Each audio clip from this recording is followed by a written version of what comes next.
Hello guys, how are you? Welcome to study funda. So ये हमारे 2 दिन के न्यूज़पेपर रह गए थे, 18 और 19 तारीख के। तो आज ये कंप्लीट कर देता हूँ। थोड़ी तबीयत सही नहीं थी इसलिए रह गए थे, लेकिन कुछ बचेगा नहीं। डेली न्यूज़ आएगी तो ये 18 तारीख की जो न्यूज़ है ये मैं कवर कर देता हूँ। शॉर्ट ही न्यूज़ है, 18-19 में ज़्यादा न्यूज़ आई भी नहीं है, तो आप लोग को परेशान होने की ज़रूरत नहीं है कि सर ने कवर नहीं करी है। बहुत छोटी मोटी न्यूज़ है, मैं बता देता हूँ आपको। तो ये वैक्सीन लगनी शुरू हो गई है, तो 2.24 लाख की लगी है और इतने सारे एडवर्स रिएक्शन आ रहे हैं। एडवर्स रिएक्शन ऐसा कुछ नहीं है, जब अगर कोई भी वैक्सीन आती है तो उसका कुछ एलर्जी तो होती होती है। तो ये तो इतनी बड़ी वैक्सीन है तो एलर्जी हो रही है, इसमें अभी किसी को कोई दिक्कत नहीं हुई है। तो वैक्सीनेशन का काम शुरू हो गया। कौन कौन सी वैक्सीन इंडिया में लग रही है, प्लीज़ रिमेंबर दोनों का नाम और किस किस ने बनाया है। पहली तो है कोविड शील्ड और दूसरी कौन सी है, कोवैक्सीन। जो कोविड शील्ड है वो सीरम इंस्टीट्यूट ने इंडिया के साथ मिलकर बनाई है, ऑक्सफोर्ड के साथ। और ये जो कोवैक्सीन है इसे भारत बायोटेक बनाया है, किसके साथ मिलके, आईसीएमआर, जो मेडिकल रिसर्च वाला है, वो Indian council of medical research, उसके साथ। ये बाहर की वैक्सीन है जो बनाई गई है, और कोवैक्सीन जो है वो इंडिजीनियसली डेवलप्ड है। तो ये दो वैक्सीन है जिनका नाम आप याद रखेंगे बस। अब फार्मर क्या कह रहे थे, ये जो आपको पता है फार्मर का प्रोटेस्ट चल रहा है इतने दिनों से, तो अब ये कह रहे थे जो 26 जनवरी की परेड होने वाली है फार्मर्स की, उसमें ये बोल रहे थे कि हम खुद परेड करना चाहते हैं। तो ऐसा ये बोल रहे हैं। अब देखिए क्या होता है इसका। अगले दिन वैसे डिसीजन आ चुका है, और इसका मैं आगे वाले न्यूज़पेपर में बताऊंगा डिसीजन क्या है। ऐसे ही सुप्रीम कोर्ट में केस चला गया था। फिर ये NIA examine Khalsa aid functionary.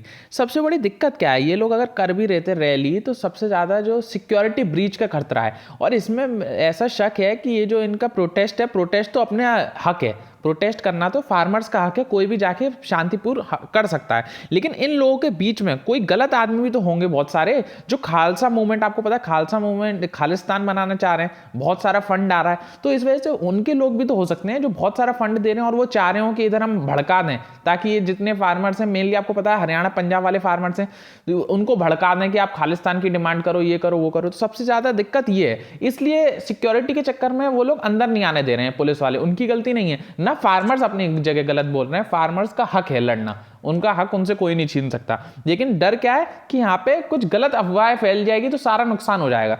NIA इसको एग्जामिन कर रही है। एनआईए मैंने आपको पहले से जैसे बताया, एनआईए एक्ट ऑफ 2008 से बनी है, एनआईए एक्ट ऑफ 2008 से बनी है, जो किसके मामले देती है, जो टेररिज्म से मामले देखती है। अब ये देखिए टेररिज्म का ही मामला लग रहा है कि अगर इधर कोई गलत आदमी घुसा होगा तो पूरा बेकार कर देगा। मतलब ये फार्मर तो कुछ अच्छा चाह रहे हैं, शांतिपूर्ण कर रहे हैं, और वो एक जना भाग जाएगा फिर करके ये सारा काम। तो एनआईए उसका केस देख रही है। ये 2008 में बना था, 26/11 का हमला हुआ था, उसके बाद इसका गठन हुआ था। ये देखती है बहुत सारे केसेस। तो हम आगे चलते हैं। एनआईए का मैंने आपको बता दिया। 2 Chinese national are arrested by ED for money laundering. Money laundering क्या होता है, कोई भी पैसा जो इलीगल से कमाया गया हो या जिस पे टैक्स नहीं भरा गया हो। आपको पता है आप कैसा भी पैसा लेके आएंगे उस पर टैक्स आपको देना पड़ेगा, यहां तक कि आपकी जो इनकम है उस पर भी हम इनकम टैक्स पे करते हैं। सर्विस कोई देता है तो उस पर सर्विस टैक्स लगता है, हम कुछ सामान खरीदते हैं तो उस पर भी टैक्स लगता है। तो अगर कोई भी पैसा कैसे भी इलीगल मनी कैसे भी कमाया गया हो, या वो पैसा जिसपे हमने टैक्स ना भरा, उसको हम बोलते हैं मनी लॉन्ड्रिंग के तहत आता है। 2 चाइनीज को अरेस्ट किया गया, किसने, ईडी ने। ईडी की फुल फॉर्म क्या है, इलेक्टोरेट डायरेक्टरेट। इसका पहले ये इसका काम मेनली ये 2 लॉ का देखने का इसका मेन काम है। प्लीज रिमेंबर ये दोनों है, PMLA prevention of money laundering act of 1999 and फेरा फॉरेन एक्सचेंज रेगुलेटरी एक्ट 2002 का। ये 2 एक्ट देखती है ईडी। प्लीज रिमेंबर इन दोनों का नाम और ये कब बने। Prevention of money laundering act 1999 और फेरा फॉरेन एक्सचेंज रेगुलेटरी एक्ट 2002, ये दोनों एक्ट देखती है। जितने भी मनी लॉन्ड्रिंग के मामले होते हैं वो सब ईडी देखती है। तो बस ये 2 एक्ट का नाम याद रखना है और ईडी क्या काम करती है वो याद रखना है, और इससे ज्यादा कुछ नहीं। Youth gored by bull during jallikattu dies. एक आदमी बेचारा मर गया जलीकट्टू के चक्कर में। आज का क्वेश्चन यही है, जलीकट्टू ये कहाँ का फेस्टिवल है। इसमें बुल जो सांड होता है उसको दौड़ाया जाता है, तो ये फेस्टिवल है, ये कहाँ का फेस्टिवल है। इसके लिए बहुत सारा सुप्रीम कोर्ट में जजमेंट भी आया था। पहले सुप्रीम कोर्ट ने बैन कर दिया था, लेकिन अब ये अनबैन हो चुका है। तो आज आप क्वेश्चन यही बताएंगे, जलीकट्टू कहाँ का फेस्टिवल है, ये आज का क्वेश्चन है, जलीकट्टू कहाँ का फेस्टिवल है। आगे चलते हैं। 8 Rohingya migrant caught in Delhi police. अब रोहिंग्यास कहाँ के हैं, आपने बहुत पुरानी न्यूज़ हो गई तो प्लीज रिमेंबर, ये रोहिंग्यास जो हैं माइग्रेंट्स हैं, ये लोग हैं कहाँ के हैं, म्यांमार के हैं। प्लीज रिमेंबर रोहिंग्या कहाँ के हैं, ये म्यांमार के लोग हैं, मुस्लिम लोग हैं, जिनके साथ बहुत सारा वायलेंस करता रहता है म्यांमार। वायलेंस के चक्कर में दूसरे देशों में जाते रहते हैं। एथनिक माइनॉरिटी बोलते हैं, कम संख्या में मुस्लिम माइनॉरिटी है। तो रोहिंग्यास कहाँ की मुस्लिम माइनॉरिटीज है, तो ये म्यांमार की क्या कहते हैं माइनॉरिटीज है। तो प्लीज रिमेंबर डायरेक्ट पूछा जा सकता है कि रोहिंग्या कहाँ के लोग हैं, तो रोहिंग्या जो है म्यांमार के लोग हैं। चलिए हम आगे बढ़ते हैं धीरे धीरे। सारी न्यूज़ कवर करते चलेंगे, जो भी छोटी बड़ी न्यूज़ आएगी। एक्चुअली एडिटोरियल आपके किसी काम के नहीं है, आजकल एडिटोरियल सब रिपीटिशन पे आ रहे हैं। एक तो वैक्सीन का जो फैला हुआ अफवाह, इस पे ही आ रहे हैं। ये देखिए, ये एक अच्छा एडिटोरियल नहीं कह सकते मैं, मतलब ठीक है, लेकिन इसमें इतने ज़्यादा फैक्ट्स हैं, लेकिन आप इसमें से अपने चुनिंदा फैक्ट्स निकाल सकते हैं। Climate urgency India in the world. अब क्लाइमेट में जो अर्जेंसी है उसका देश पे क्या प्रभाव पड़ रहा है, इसके बारे में ये है। तो आप इसमें से चाहे तो आप अपने कुछ पॉइंट्स निकाल सकते हैं। इसमें बहुत डिटेल में लिख रखा है, आपको इतना डिटेल में जानने की जरूरत नहीं है, लेकिन आप चाहें तो इसको रीड कर सकते हैं। अच्छा लिखा है, लेकिन फैक्ट्स बहुत हैं, इतने ज़्यादा फैक्ट्स लिखे हैं तो एग्जामिनर भी बेचारा परेशान हो जाएगा। तो आप चाहे तो इसे पढ़ सकते हैं, अच्छा आर्टिकल है। आगे चलते हैं। हाँ, UK invites PM Modi to G7 summit in June. अब यूके ने इनवाइट करा है, किसको इनवाइट करा? पहले तो हमें, आपको पता है कि हम ही इनवाइट करने वाले थे अपने 26 जनवरी के चक्कर में बोल्सोनारो को, तो लेकिन अब ये नहीं हो पाया, तो अब उन्होंने हमें इनवाइट कर लिया। यूके के जो प्राइम मिनिस्टर हैं उन्होंने नरेंद्र मोदी को कि आप G7 की मीटिंग अटेंड करिए। हमारे अलावा उन्होंने किस किस को और को बोला है? ऑस्ट्रेलिया को और साउथ कोरिया को, 3 कंट्रीज को बोला है, इंडिया को, ऑस्ट्रेलिया को, साउथ कोरिया को। आपको मैं बता दूं, ये तीनों कंट्रीज G7 का पार्ट नहीं है। एज अ गेस्ट हमें बुलाया जा रहा है, किस किस कंट्री को? इंडिया को, ऑस्ट्रेलिया का, साउथ कोरिया को, G7 की समिट में। प्लीज रिमेंबर कौन कौन सी आती हैं, तो मैंने यहाँ लिख दिया, आप पढ़ लीजिए। ये आती हैं 7 कंट्री, इनका नाम याद रखिएगा। US, Japan, Canada, Germany, France, Italy और यूके। ये 7 कंट्रीज हैं जो आती हैं G7 में। इंडिया, ऑस्ट्रेलिया और साउथ कोरिया इसका पार्ट नहीं है, लेकिन इन्वाइट किया जा रहा है एज अ गेस्ट। तो ये हो गया आपका ये न्यूज़। फिर हम आगे चलते हैं, ये G7 की न्यूज़ हो गई। हाँ, 8 मोर ट्रेन कनेक्ट केवड़िया। केवड़िया क्या जगह है? आपको पता होगा, सरदार वल्लभ भाई पटेल का जो स्टैच्यू बना है उसी को हम बोलते हैं केवड़िया, वो जगह वहीं बना है। तो अब पीएम ने एक और ट्रेन वहां शुरू कर दी है। पीएम मोदी या चाहते हैं कि वहां पे स्टैच्यू ऑफ, जो हम यूनिटी बोलते हैं, वहां इतने लोग आए जितने स्टैच्यू ऑफ लिबर्टी में नहीं आते। आपने स्टैच्यू ऑफ लिबर्टी देखा होगा, यूएस में एक हाथ में टॉर्च लेके खड़ी है एक औरत पानी के बीच में, उसको बोलते हैं स्टैच्यू ऑफ लिबर्टी। तो यही मोदी जी का विजन यही है कि जितने लोग स्टैच्यू ऑफ लिबर्टी देखने नहीं आते उतने लोग स्टैच्यू ऑफ यूनिटी देखने आए, इसलिए उन्होंने एक और ट्रेन शुरू कर दिया। तो आपको याद रखना है स्टैच्यू ऑफ यूनिटी कहाँ पर है, तो केवड़िया में। किससे रिलेटेड है तो मैंने आपको बता दिया, इसमें और कुछ नहीं जानना है। Air India to showcase indigenous helicopter. अब एयर इंडिया होने वाली है मेनली न्यू दिल्ली में ही होगी, तो यहाँ पे बहुत सारे इंडिजीनियस जी जो हेलीकॉप्टर है, जैसे पवन हंस हो गया या बहुत सारे और हेलीकॉप्टर्स हैं, उनको दिखाया जाएगा। तो एक न्यूज़ है, आप याद कर समझ सकते हैं, याद तो क्या ही करेंगे इसमें। तो मेरे को लगता है ये वाली न्यूज़ कंप्लीट हो गई, ये इतनी इंपॉर्टेंट नहीं है। हाँ, तो ये पूरा आपका 18 तारीख का न्यूज़पेपर कंप्लीट हो गया। इसमें इतना ही था, तो मैंने सारा बता दिया। ज़्यादा न्यूज़ आई नहीं है दोनों दिन, भले मैंने कंप्लीट नहीं करा, मैंने फिर आपको रीड करा तो इतनी न्यूज़ आई नहीं है। अभी 19 तारीख का मैं आपको बता देता हूँ। 19 तारीख का क्या है? Covaxin not to be used in cases of allergy, fever, poor immunity. तो ये क्या है? तो ये यही बोला गया कि कोवैक्सीन को हम एलर्जी यूज़ में नहीं कर सकते, फियर, प्योर इम्यूनिटी, केवल इमरजेंसी यूज़ कर सकते हैं कोवैक्सीन का। लेकिन कोविशील्ड तो आप कैप से भी यूज़ करो, लेकिन कोवैक्सीन को इन्होंने बोला है कि आप इमरजेंसी यूज़ करिए। ऐसा क्यों? क्योंकि कोवैक्सीन अभी फेज़ 3 का ट्रायल चल रहा है, तो फेज़ 3 के ट्रायल के जब रिजल्ट आ जाएंगे तो इसको भी परमानेंटली यूज़ करवा देंगे। लेकिन अभी इसको केवल परमानेंट यूज़ के लिए नहीं है, अभी केवल इमरजेंसी यूज़ के लिए। फिर ये एक और न्यूज़ मैं आपको बता रहा था कि अगले दिन न्यूज़पेपर में आ गया था कि अब जो है, जो फार्मर्स, आपको पता है 26 जनवरी को परेड करने वाले थे, तो सुप्रीम कोर्ट ने ये फैसला करा कि ये जो फार्मर्स करना चाह रहे हैं इससे हमें तो कोई लेना देना नहीं है, ये तो लॉ एंड ऑर्डर का मामला है। तो जो भी करना है डिसाइड, वो दिल्ली पुलिस को करना चाहिए। तो अब दिल्ली पुलिस डिसाइड करेगी कि फार्मर्स को अलाउ किया जाए परेड करने के लिए दिल्ली में या नहीं। तो सुप्रीम कोर्ट ने तो अपना पल्ला, मेरे को लगता है, झाड़ दिया है कि हमारा, वैसे उनका कहना एक टाइप से देखा जाए तो सुप्रीम कोर्ट या हाई कोर्ट जो है वो एक लॉ के तरह ही काम करेंगे।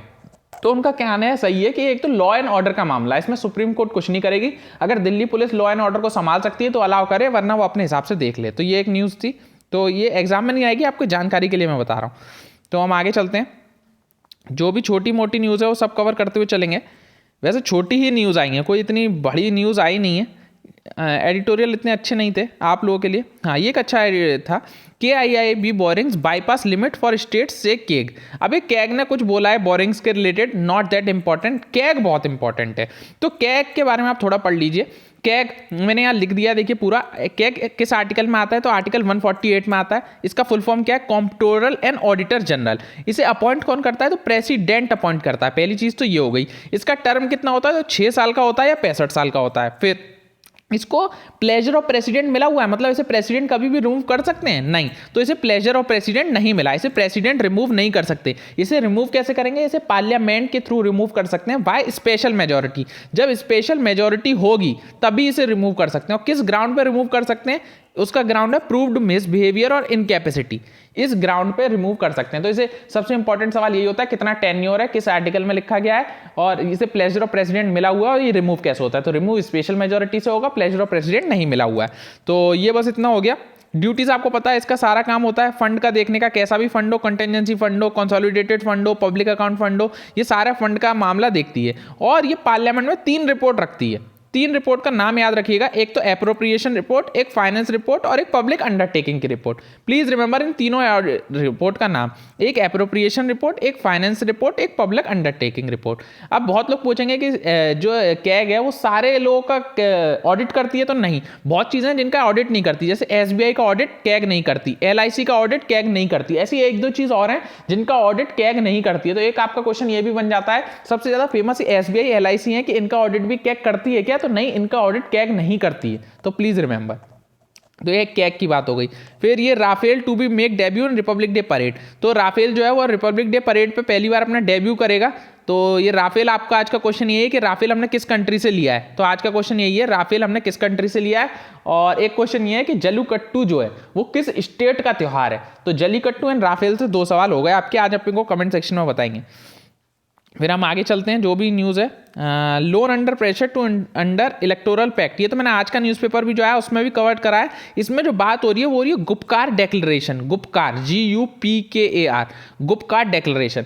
तो गुपकार डेक्लेरेशन क्या हुआ, जब आर्टिकल 370 हमने हटाया था जम्मू कश्मीर से, तो वहाँ की जम्मू कश्मीर की जितनी रीजनल पार्टीज थी, 6 रीजनल पार्टीज थी, उन्होंने एक अलायंस बना लिया, जुड़ गए वो सब लोग। तो उस जुड़ाव को हमने बोल दिया, नाम रखा उन्होंने गुपकार अलायंस। तो अब इससे 1-2 पार्टी बाहर निकलना चाह रही है, नॉट दैट इंपॉर्टेंट, केवल इस अलायंस के बारे में आपको पता होना चाहिए, बहुत ज्यादा इंपॉर्टेंट है कि गुपकार अलायंस किससे रिलेटेड है। तो जम्मू कश्मीर की 6 रीजनल पॉलिटिकल पार्टीज ने मिलकर ये अलायंस बनाया था।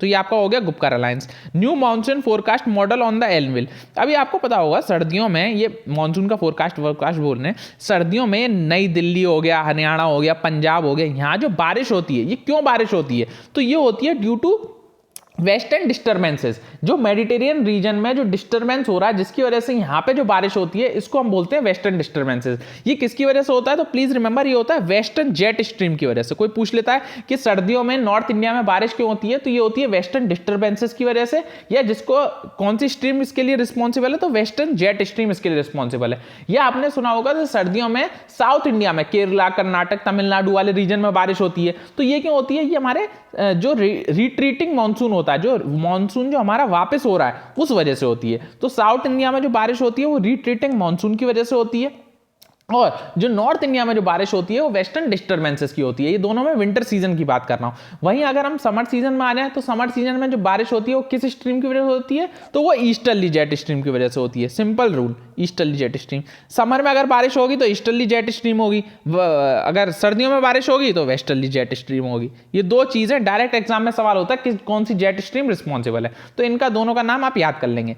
फिर सबसे ज्यादा बारिश कहाँ होती है, कभी कभी एक ये सवाल भी होता है। तो 2 जगह है, एक तो मायासुरम और एक है चेरापुंजी। ये मायासुरम कहाँ है, खासी हिल, आपने जैरो खासी जयंतिया सुने होंगे ना, 3 हिल जो मेघालय वाले रीजन में, तो वहाँ एक जगह है मायासुरनम करके है, मायासुरनम यार मेरे को प्रोनाउंसिएशन नहीं आ रहा, मैं स्पेलिंग लिख देता हूँ, MAWSYNRAM, मायासुरनम करके बोलते हैं, पता नहीं क्या। ये खासी जो हिल है उसमें एक जगह का नाम है, एक चेरापुंजी जगह। तो ये 2 रीजन है जहाँ बहुत ज़्यादा बारिश होती है।